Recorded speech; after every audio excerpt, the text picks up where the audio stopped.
पश्चिम बंगाल के दुर्गापुर से आई एक दर्दनाक खबर ने पूरे राज्य को झकझोर कर रख दिया है। एक मेडिकल कॉलेज की छात्रा के साथ कथित रूप से हुई सामूहिक बलात्कार ने न सिर्फ इंसानियत को शर्मसार किया बल्कि प्रशासनिक संवेदनशीलता पर भी सवाल खड़े कर दिए हैं।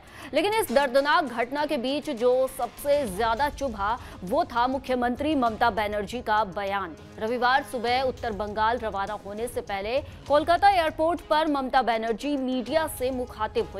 सबको उम्मीद थी कि वो पीड़िता के पक्ष में बोलेंगी, न्याय का भरोसा दिलाएंगी, दोषियों के खिलाफ कड़े कदमों का ऐलान करेंगी। लेकिन उनके शब्दों ने न केवल पीड़िता के घावों पर नमक छिड़का बल्कि महिलाओं की सुरक्षा पर एक और बहस छेड़ दी। सीएम ने बेतुका बयान दिया, बोली ये घटना बहुत भयावह है, लेकिन सवाल ये है कि रात के 12:30 बजे वो छात्रा कॉलेज से बाहर क्यों गई, वो जंगल के इलाके में क्या कर रही थी।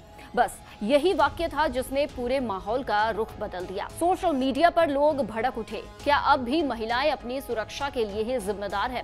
क्या किसी लड़की का रात में बाहर निकलना किसी अपराध का औचित्य बन सकता है? ममता बनर्जी ने आगे कहा कि कॉलेज प्रशासन को भी जिम्मेदारी लेनी चाहिए कि लड़कियां रात में बाहर ना निकले, उन्हें अपनी सुरक्षा खुद सुनिश्चित करनी चाहिए। लेकिन सवाल ये है, जब राज्य की मुखिया वो भी महिलाओं की सुरक्षा को उनके रात में बाहर निकलने से जोड़ दे तो न्याय और संवेदना कहाँ रह जाती है?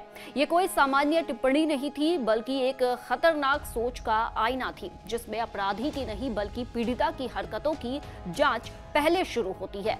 एक लड़की जिसने असहनीय हिंसा झेली, उसकी पीड़ा को समझने की जगह उसके रात में बाहर जाने पर सवाल उठाना क्या उचित है?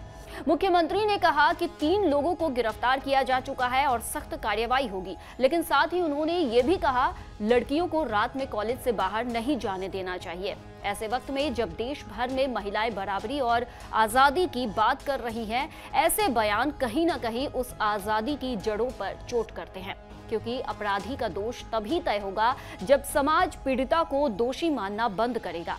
क्योंकि इस मामले में पीड़िता उड़ीसा की रहने वाली है, ऐसे में उड़ीसा की बीजेपी सरकार बंगाल के टीएमसी सरकार पर लगातार सवाल खड़े कर रही है। इसके जवाब में सीएम ममता बनर्जी ने कहा, 3 हफ्ते पहले उड़ीसा में समुद्र के किनारे रेप हुआ था, वहां की सरकार क्या कर रही है? सीएम का यह बयान और भी असहज कर देने वाला था, क्योंकि किसी और राज्य की विफलता आपके राज्य की जिम्मेदारी को कम नहीं करती। क्या ये वही संदेश है जो एक महिला मुख्यमंत्री से अपेक्षित है कि महिलाएं सुरक्षित तभी रहेंगी जब वो घर की 4 दीवारी में रहे? दुर्गापुर में छात्रा के साथ हुई हैवानियत ये एक बड़ा सवाल बन गया है। क्या हमारी सरकारें अब भी महिलाओं से यही उम्मीद रखती है कि वो समय देखकर, जगह देखकर ही अपनी आजादी का इस्तेमाल करें? मुख्यमंत्री के रूप में ममता बनर्जी को इस वक्त जरूरत थी कि एक संवेदनशील नेता की तरह बोलने की, जो पीड़िता के साथ खड़ी दिखे, न कि उल्टा उस पर सवाल उठाए।